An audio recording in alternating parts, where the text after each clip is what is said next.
Well, hello there, viewers of RailFreight.com and RailFreight Friday. This is Simon Walton, the UK correspondent, and I'm here today in a wet and blustery and going to get wetter and very much blustier UK. I'm speaking to you from Sheffield.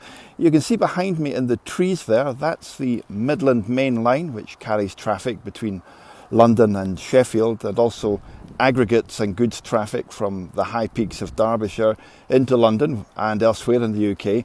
And I think perhaps those heavy aggregates trains at 1,800 tonnes are probably the only thing that's heavy enough to stay on the rails at the moment. It's windy here, but it's not as bad as it is down south. It's certainly the south half of the British Isles that are getting the worst of the weather this time around. Storm Eunice. We're expecting winds of up to 100 miles an hour. That's hurricane force, 160 kph. Probably in the deep south of Devon and Cornwall, perhaps even up into the home counties around London. It certainly will be very severe, and the Meteorological Office has issued a severe weather warning. In fact, they've issued the very highest warning, a red warning, which is officially danger to life. So we're all being advised not to travel, in fact, not to go out at all, if at all possible.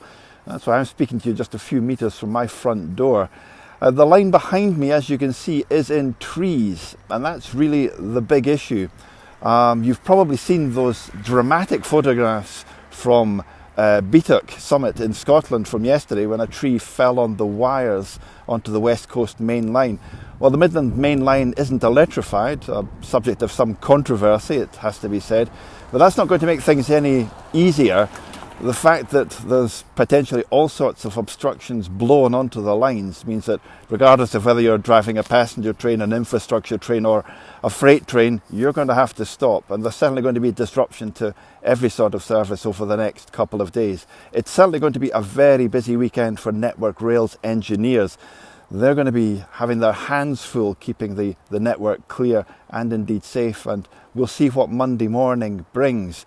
But storms like this they're not unheard of, although it's a long time ago since we had the great storm of 1987. That's still remembered as the worst, and that hit the southeast of England with hurricane force winds like we're expecting this time around.